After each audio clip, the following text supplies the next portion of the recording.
नमस्कार दोस्तों, मैं विनय शर्मा, वास्तु एक्सपर्ट और एस्ट्रोलॉजर, आप सभी का अपने चैनल में बहुत बहुत स्वागत करता हूं और आशा करता हूं कि आप सब स्वस्थ होंगे, सुरक्षित होंगे। बात करते हैं दोस्तों कि किस प्रकार से किस देवता की पूजा हमें धन का लाभ करा सकती है या हमें धनदायक साबित हो सकती है। नॉर्मली तो हम ये जानते ही हैं कि माँ लक्ष्मी की साधना हमें धन देती है, लेकिन ये सबके लिए एक जैसा हो ये ज़रूरी नहीं है।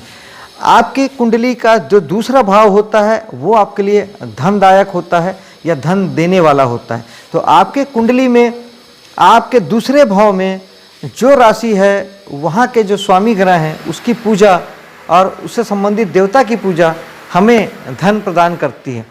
आइए, हमने पहले भाग में मेष से लेकर कन्या राशि तक हमने बात कर ली थी।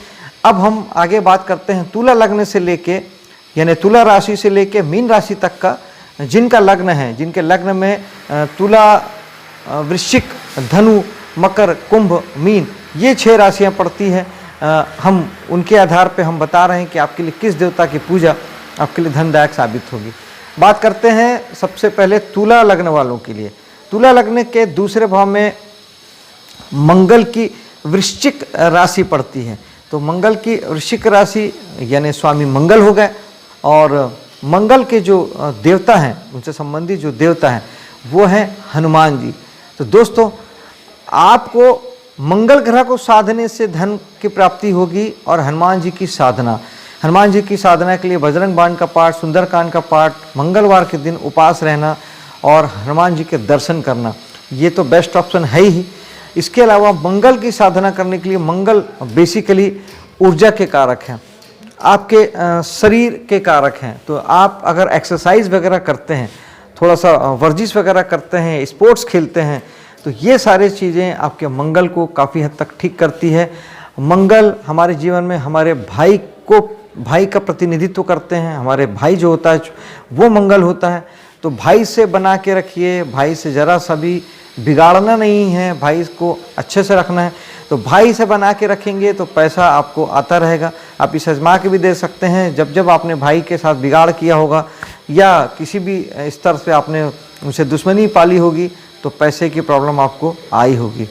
दूसरा, चूँकि मंगल जिन चीज़ों से जुड़ते हैं, यानी आप मंगल के कारक चीज़ों से जुड़ के भी आप अच्छा पैसा कमा सकते हैं। जैसे मंगल कारक चीज़ों की मैं बात कर रहा हूँ कि मंगल है साहस के कारक, मंगल है ऊर्जा के कारक। तो पुलिस डिपार्टमेंट, मिलिट्री डिपार्टमेंट, जितने भी एक साहस वाले काम होते हैं वो सारे काम, और आपके स्पोर्ट्स जितने भी होते हैं वो सारे मंगल के डोमेन में आते हैं। इन चीज़ों से जुड़ के आप अपने पैसे का आवक बढ़ा सकते हैं, आपको ज़्यादा अच्छे पैसे की इनकम हो सकती है। दूसरे, तुला के बाद हमारे जो लग्न है वो है वृश्चिक लग्न। वृश्चिक लग्न में जो धन भाव के स्वामी हैं, दूसरे भाव के स्वामी हैं, वो है बृहस्पति, क्योंकि आपके वृश्चिक लग्न वालों के दूसरे भाव में पड़ती है धनु राशि। तो धनु राशि यानी बृहस्पति को साधना और उनके जो स्वामी हैं उनको साधना, ये आपके लिए एक बेस्ट ऑप्शन हो सकता है।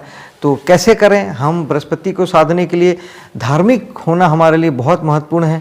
अगर हम थोड़े धार्मिक होते हैं, मंदिर जाते हैं, पूजा पाठ वगैरह में हम हिस्सा लेते हैं, भाग लेते हैं, केसर का आप अगर तिलक करते हैं, कि अगर आप गुरु का आशीर्वाद लेते हैं, गुरु से जुड़ के अगर आप कोई काम करते हैं, तो ये बृहस्पति ग्रह को बलवान करेगा और आपके लिए धन के रास्ते खोलेगा।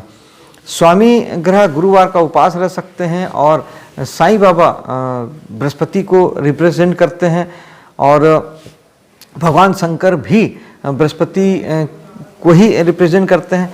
तो आप इनकी पूजा करके भी आप काफ़ी हद तक आप धन के लिए अपने मार्ग खोल सकते हैं। और अगर काम की बात करें तो अगर आप बृहस्पति से जुड़ते हैं, यानी आप अगर मंदिर आदि संचालित करते हैं, धार्मिक संस्थाओं से जुड़ते हैं, प्रवचन आदि का काम करते हैं, या किसी भी प्रकार के आप धार्मिक गतिविधियों में हिस्सा लेते हैं, कोई भी ऐसा काम करते हैं जो धर्म से जुड़ के काम अगर हो रहा है, तो वहाँ आपको धन बहुत प्रचुरता में आएगा। आप पंडिताई का काम कर सकते हैं। इस प्रकार से जुड़ के आप अपने लिए अच्छी मात्रा में धन का आगमन लाइफ टाइम आप कर सकते हैं। इसमें फिर आपकी दशा कोई भी हो, अंतरदशा कोई भी हो, गोचार में ग्रह कोई भी आए, आपको यहाँ से धन, इन कामों से धन आएगा ही आएगा। अब हम बात करते हैं धनु लग्न वालों की। तो धनु लग्न के लिए मकर राशि आपके धन के भाव में पड़ती है, जिसके स्वामी ग्रह हैं शनि। दोस्तों, शनि बेसिकली मेहनत के कारक ग्रह हैं। वैसे हमने भगवान शनि को स्वयं भगवान का दर्जा दिया है, तो आप एक शनि को स्वयं भगवान के रूप में आप साध सकते हैं। शनि भगवान के लिए और किसी भगवान को साधने की आवश्यकता नहीं रह जाती। और फिर भी अगर साधना है तो हनुमान जी को ये दर्जा प्राप्त है कि आप शनि के लिए हनुमान जी की साधना भी करेंगे तो आपको इक्विवेलेंट आपको फल की प्राप्ति होगी, अच्छे फल की प्राप्ति होगी। तो आप भगवान शनि को शनिवार के दिन आप अगर तेल चढ़ाते हैं, सरसों का या तिल का तेल अगर मंदिर में जाके चढ़ाते हैं, शनिवार का व्रत वगैरह रहते हैं और अगर शनि मंदिर जाते हैं, भगवान के दर्शन करते हैं, तो ये आपके लिए बेस्ट ऑप्शन होगा। और ग्रह के रूप में भी शनि ही है, तो शनि को साधने के लिए शनि से जो संबंधित जो कारक चीज़ें हैं वो है जो गरीब लोग होते हैं, जो बिल्कुल निरीह होते हैं, आपके यहाँ जितने लेबर क्लास लोग होते हैं, जितने भी प्रकार के आपके घर में काम करने वाले, आपके यहाँ मजदूर, बर्तन मांजने वाले, रिक्शा चलाने वाले, ठेला चलाने वाले या गड्ढा खोदने वाले मजदूर, इनसे बना के रखिए। इन्हें प्यार दीजिए, सम्मान दीजिए, ज़रूरत पड़ने पे इनकी मदद कर दीजिए। इन्हें गाली गलौज मत कीजिए, इन्हें छोटा मत समझिए, इनका तिरस्कार मत कीजिए। तो फिर यही शनि ग्रह के रूप में भी और शनि आपके देवता भगवान के रूप में भी आपके लिए धनदायक हो जाएंगे और आपको प्रचुरता में धन की प्राप्ति आपको होगी। और लेकिन बेसिकली शनि जो है वो कर्म के कारक हैं, तो पैसा तो कर्म से ही आएगा। आप मेहनत जितनी करेंगे पैसा उतना आएगा, इसमें कहीं कोई दो मत नहीं है, क्योंकि शनि आपको मेहनत और अनुशासन के लिए ही प्रोत्साहित करते हैं और उनसे खुश रहते हैं जो लोग ज़बरदस्त मेहनत करते हैं। अब हम बात करते हैं मकर लग्न वालों की। मकर लग्न के अगले भाव में पड़ती है कुंभ राशि। कुंभ राशि धन भाव में पड़ती है आपके। तो कुंभ राशि के जो स्वामी हैं वो वापस से शनि हैं, क्योंकि मकर और कुंभ दोनों शनि की राशियां हैं। तो यहाँ अगेन शनि ही हैं आपके कर्ता धर्ता। तो पुनः छोटे लोगों से, गरीब लोगों से बना के रखना, उनकी मदद करना, उनकी सहायता करना, मेहनत करना और शनि भगवान को जल देना, ओम शनिश्चराय नमः एक माला पाठ करना या हनुमान जी की साधना करना। और शनि के दान, काली चीज़ों का दान जो शनि का दान होता है, काले वस्त्र हो गए, काले उड़द की दाल हो गई, लोहा भी शनि के दान में कंसीडर होता है। और ख़ास तौर पे शनि के लिए आप जब भी तेल का दान करते हैं वो उसके लिए एक बेस्ट ऑप्शन है। आप उसे गरीबों को भी दे सकते हैं और मंदिर में भी चढ़ा सकते हैं।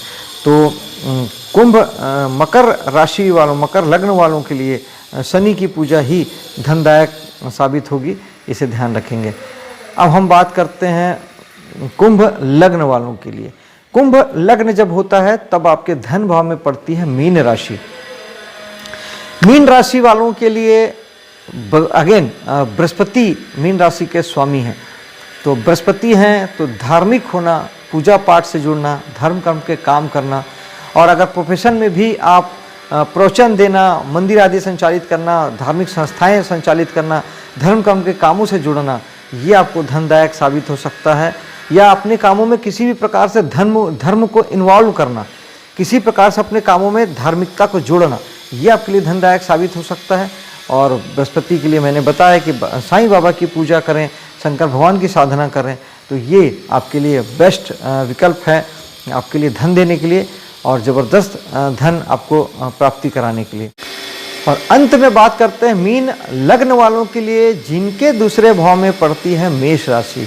मेष राशि के स्वामी हैं मंगल।